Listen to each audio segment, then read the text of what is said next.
Good morning, students. Today our chapter Principle of Management, our continuing chapter Scientific Management हमने start कर दिया था topic. उसमें हमने 2 प्रिंसिपल्स पढ़ लिए थे. Then our third principle is cooperation not individual. ये क्या बोलता है कि this principle is extents of the harmony and discord. ये जो प्रिंसिपल है वो हमारा जो हमने इससे पहले जस्ट सेकंड जो हमने प्रिंसिपल पढ़ा था हार्मनी नॉट डिस्कॉर्ड, उसी का ही एक्सपेंडेड फॉर्म है. उसमें क्या पढ़ा था हमने कि जो मैनेजर्स एंड वर्कर्स होते हैं उन्हें आपस में अपने वर्क को क्या करना चाहिए, हार्मनी से करना चाहिए बजाय किसी डिस्कॉर्ड के वर्क को पूरा करें. अकॉर्डिंग टू दिस प्रिंसिपल, इस प्रिंसिपल के अकॉर्डिंग क्या कहते हैं, F.W. टेलर हमें बताना चाहते हैं कि work must be carried on in cooperative with the each other. ये कहता है कि जो भी वर्क करना हो उसको दोनों को किससे करना चाहिए, कॉपरेशन, दोनों जने मिल करके एक साथ एकजुट होकर के वर्क करना चाहिए and with mutual confidence and the understanding of for each other. ये क्या कहता है कि जो भी वर्कर्स और मैनेजर्स होते हैं उन्हें अपने म्यूचुअल अंडरस्टैंडिंग से एक दूसरे का साथ देते हुए, कॉपरेशन करते हुए एक दूसरे को अपने वर्क, अपने टास्क को क्या करना चाहिए, फुलफिल करना चाहिए. जब मैनेजर्स और वर्कर एक दूसरे का साथ देंगे, सपोर्ट करेंगे एक दूसरे को, तो उनमें एक म्यूचुअल अंडरस्टैंडिंग बन जाती है और वो दोनों एक दूसरे को क्या करने लग जाते हैं, समझने लग जाते हैं. हमने जो इससे जस्ट पहले वाला जो हमने प्रिंसिपल पढ़ा था उसमें हमने देखा था कि हार्मनी और डिस्कॉर्ड में क्या समझाया था कि जो वर्कर्स होते हैं उन्हें आपसी झगड़ों को दूर करना चाहिए. एक मेंटल रिवोल्यूशन पढ़ा था हमने उसमें क्या बताया था कि एक मैनेजर की मेंटालिटी रहती है कि वर्कर्स जो हैं वो आधे टाइम फ्री रहते हैं, वो वर्क करना नहीं चाहते, जबकि जो मैनेजर जो वर्कर्स होते हैं उनकी क्या मेंटालिटी होती है कि हमारी कंपनी ग्रो कर रही है लेकिन मैनेजमेंट हमें पैसा नहीं देना चाहता और हमसे ज़्यादा से ज़्यादा क्या करवाना चाहता है, काम करवाना चाहता है, हमें वर्कलोड डालता है. तो ये कहता है इस प्रिंसिपल में दोनों को मिल करके काम करना चाहिए, कॉपरेशन से एक दूसरे का सहयोग करते हुए काम करना चाहिए ताकि उनकी जो बॉन्डिंग है एक दूसरे की वो म्यूचुअल हो और वो एक दूसरे को अच्छी तरह से समझ सके. इससे क्या होगा कि वो दोनों एक दूसरे के जब साथ काम करेंगे तो वो जल्दी से जल्दी अपने डिजायर गोल को अचीव करेंगे और जो उनके बीच में कभी डिस्कॉर्ड नहीं होगा, एक दूसरे से कभी झगड़ा नहीं होगा और वो बिल्कुल सफिशिएंटली और एफिशिएंटली अपने ऑर्गेनाइजेशन को रन करेंगे. तो स्टूडेंट्स आपने देखा होगा.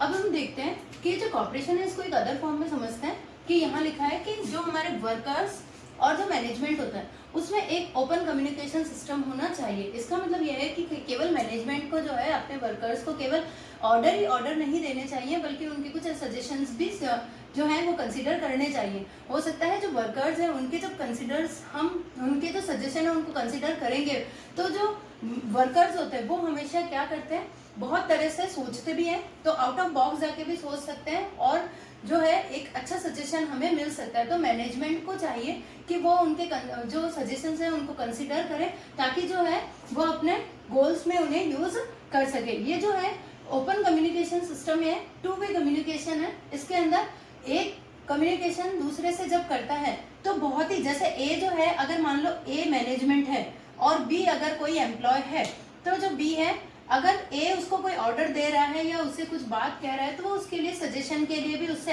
एग्री रहे. ये 2 वे कम्युनिकेशन कहलाता है. यहाँ पर जो कम्युनिकेशन है वो बिल्कुल ओपन होना चाहिए कि कोई भी वर्कर अपने सजेशन, अपनी बात को, अपने मन की बात को अपने जो मैनेजमेंट है वहां तक पहुंचा सके. तो to have cooperation, management should welcome good suggestion of employ and they should be rewarded for their suggestion. वो कहता है कि उनके सजेशन मानने भी चाहिए, अगर उनके सजेशन बहुत अच्छे होते हैं तो उन्हें हमेशा रिवॉर्ड भी देना चाहिए. और ये रिवॉर्ड जरूरी नहीं है फाइनेंशियल हो, ये नॉन फाइनेंशियल भी हो सकता है. ये एज ए शाबाशी के रूप में, एज ए गुड, एक अगर आपका बॉस अगर आपको बार बार गुड कहता है, वेरी गुड कहता है, तो वो भी बहुत बड़ा मतलब एक एंकरेजमेंट होता है किसके लिए, अपने वर्कर्स के लिए. तो वो उससे क्या होते हैं, अप्रिशिएट होते हैं और अपने वर्क को बहुत अच्छी तरह से करते हैं. Worker should not go on strike. जो वर्कर्स हैं वो कभी भी स्ट्राइक पे नहीं जाएंगे क्योंकि उन्हें पता है कि मेरा जो मैनेजर है वो मेरी बात को बहुत अच्छी तरह से समझेगा और उसे अपनी अननेसेसरी डिमांड को भी रखना नहीं पड़ेगा ताकि वो किसी कारण से दोनों के बीच में कोई कॉन्फ्लिक्ट नहीं होगा. There must be open communication system. और इस तरह दोनों के बीच में क्या चलेगा, ओपन कम्युनिकेशन सिस्टम चलेगा. आई होप बच्चों आपको समझ में आया होगा. example. Will assigning job to a worker if management asks them about their interest and ये प्रिंसिपल क्या कहता है बच्चों, स्टूडेंट्स की जो जब भी कभी रिक्रूटमेंट की बात आती है, एक ऑर्गेनाइजेशन जब भी वर्कर्स को अपॉइंट करती है तो हमेशा उनसे क्या पूछना चाहिए, मैनेजमेंट को उनके इंटरेस्ट के बारे में पूछना चाहिए कि उन्हें किस चीज़ को लेकर के इंटरेस्ट है. Then work is assigned according to their interest.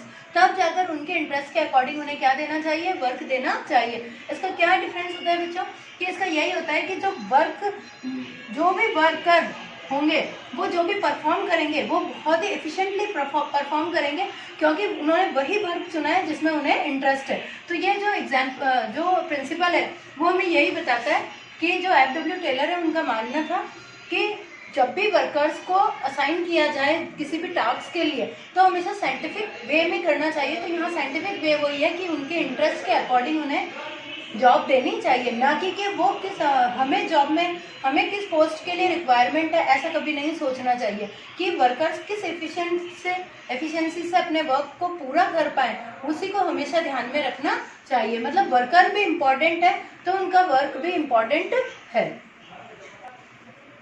Now fourth principle, development of workers to their greatest efficiency and prosperity. ये क्या कहता है, एफ.डब्ल्यू. टेलर मानते हैं कि जो वर्कर्स होते हैं उनका जो डेवलपमेंट है उनकी एफिशिएंसी के अकॉर्डिंग होना चाहिए और हर ऑर्गेनाइजेशंस को उन्हें आगे बढ़ने का मौका देना चाहिए. ये कहते हैं industrial efficiency depend upon the efficiency of workers, कि हर एक इंडस्ट्रीज की जो भी एफिशिएंसी है वो उनके वर्कर की एफिशिएंसी पर डिपेंड करती है, क्योंकि वर्कर्स जितने एफिशिएंटली वर्क करेंगे उतनी ही ज़्यादा ऑर्गेनाइजेशन जो है वो ग्रोथ करेगी और उसकी प्रॉस्पेरिटी बढ़ेगी. ये कहते हैं workers efficiency depend upon proper training and their selection. ये कहते हैं कि जब भी अभी जस्ट इससे पहले हमने एक एग्जाम्पल लिया था उसमें भी बताया था कि वर्कर्स को जब सिलेक्शन किया जाता है तो हमेशा उनके इंटरेस्ट को ध्यान में रखकर ही उन्हें जॉब असाइन करनी चाहिए. तो ये कहते हैं कि वर्कर्स की जो एफिशिएंसी है वो किस पर डिपेंड करेगी कि उन्हें प्रॉपर क्या दी जाए, ट्रेनिंग दी जाए ताकि उन्हें एंड देयर सिलेक्शन कि हमेशा उन्हें प्रॉपर ट्रेनिंग और उनको वही डिपार्टमेंट में चूज करना चाहिए जिनमें उनका इंटरेस्ट हो. तो इस तरह से जो एफ.डब्ल्यू. टेलर थे उन्होंने अपने फोर प्रिंसिपल्स दिए जो साइंटिफिक बेस थे और उनका ये मानना था कि वर्कर्स से केवल उनको रिस्पॉन्सिबिलिटीज ही नहीं देनी चाहिए बल्कि उन्हें अथॉरिटी भी देनी चाहिए और उनके इंटरेस्ट को भी क्या करना चाहिए, ध्यान में रखना चाहिए. आई होप बच्चों आपको ये 14 प्रिंसिपल जो हमने पढ़े हेनरी फियोल के और फोर्थ प्रिंसिपल जो हमने एफ.डब्ल्यू. टेलर के पढ़े वो आपको अच्छी तरह से समझ में आए होंगे. अब मैं इससे रिलेटेड आपको कुछ केस स्टडीज करवा देती हूँ ताकि ये हमारा सेशन जो है ये वाला जो चैप्टर का पोर्शन है वो कंप्लीट हो जाए. स्टूडेंट्स, ये केस स्टडी आपकी बुक से रिलेटेड ही है, मतलब बुक में दी हुई है आपको, मैं उसी को एक्सप्लेन कर रही हूँ. The principle of Taylor and Fayol are the mutually. अब देखो जो प्रिंसिपल दे रखा था दोनों का वो कैसा था, कॉम्प्लीमेंट्री. यह माना जाता है कि कुछ लोग कहते हैं कि जो टेलर और फ्योल जो दोनों ने जो प्रिंसिपल्स दिए थे वो एक दूसरे के कॉम्पिटिटर थे या फिर एक दूसरे के अपोजिट थे, जबकि ऐसा नहीं है. वो दोनों एक दूसरे से क्या है बल्कि मिलते जुलते हैं. यहाँ कॉम्प्लीमेंट्री का मतलब यहाँ दे दिया कि दोनों एक दूसरे का समर्थन भी कर रहे हैं और दोनों एक दूसरे को प्रमोट भी कर रहे हैं. देखें कि one believe that the management should not close its ears to constructive suggestion made by the employees while the other suggestion suggest that is good company should have an employee suggestion system whereby suggestion which result in substantial time और cost reduce should be rewarded. अब यहाँ क्या कह रहा है कि identify करना है आपको the principle of Taylor and Fayol refers to in the above paragraph. ये क्या कह रहा है कि देखो जो हेनरी फ्योल थे उन्होंने किस में यह माना और एफ.डब्ल्यू. टेलर दोनों के आपके बताना है कि दोनों में से दोनों के कौन सा ऐसे जो प्रिंसिपल थे जो दोनों एक दूसरे यहाँ पर इस पैराग्राफ में शो हो रहे हैं. देखो यहाँ क्या दे रखा है कि principle of initiative and cooperation of not individualism. ये क्या बोल रहा है कि देखो, ये कह रहा है कि जो मैनेजमेंट है, one believe that management should not close year. ये कह रहा है कि जो मैनेजमेंट है उसने अपने कान बंद नहीं करे हैं, वो अपने कंस्ट्रक्टिव सजेशन जो भी उसको एम्प्लॉय से मिल रहा है वो उन्हें सुन रहा है और उनका क्या कर रहा है, उन्हें रेस्पेक्ट कर रहा है। और ये कहता है कि while other suggestion that the good of company, जो कंपनी के लिए अच्छे हैं वो उन्हें ले रहा है, यानी उन्हें यूज़ कर रहे हैं। तो ये कंपनी के लिए अच्छे भी हैं और जिससे जो रिजल्ट बाहर निकल कर आया है, मतलब जो रिजल्ट कंपनी ग्रो कर रही है, तो उसके बदले उन्होंने अपने जो वर्कर्स हैं उन्हें क्या करा है, रिवॉर्ड भी दिए हैं। तो ये कौन सा है, तो ये जो हमारे फियोल थे, हेनरी फियोल, उनके जो थे वो किसके लिए थे, और जो हमारे टेलर थे उन्होंने क्या दिया, कॉपरेशन ऑफ नॉट इंडिविजुअल, यानी जो भी वर्कर्स हैं उनको केवल रिस्पॉन्सिबिलिटीज़ नहीं होती बल्कि उनका कॉपरेशन भी मेन मोटिव होना चाहिए, कि जो मैनेजमेंट है और जो वर्कर है दोनों एक दूसरे के साथ मिलकर के वर्क करने चाहिए। तो आई होप बच्चों आप दोनों को ये समझ में आया होगा। Now next, the top level management of ABC limited organise regular training section of their employees and even during selection process, जब उनका सिलेक्शन प्रोसेस था, they make sure only capable and person join their organization state the scientific principle followed by ABC Limited। अब आप ये देखें कि कौन सा इसमें फॉलो हो रहा है। तो हमने 4th प्रिंसिपल पढ़ा था, उसमें ये बताया था कि principle of development of each and every person to their great efficiency and prosperity, कि अभी बताया था कि जो भी कोई वर्कर्स होते हैं जब उन्हें रिक्रूटमेंट के लिए सेलेक्ट किया जाता है तो हमेशा उनका पर्सनल इंटरेस्ट देखा जाता है, और ताकि वो अपने हर फील्ड में क्या कर सके, एफिशिएंसी से ग्रोथ कर सके। तो यहाँ भी क्या है कि उन्हें रेगुलर ट्रेनिंग दी जा रही है और फिर उसके अकॉर्डिंग उनका सिलेक्शन किया जा रहा है। तो आई होप बच्चों आपको ये केस स्टडी समझ में आई होगी। Thank you. ये एक केस स्टडी आपके लिए होमवर्क रखी है बच्चों कि in a school books are kept in office, chalk in the library and officer record and files in the staff room.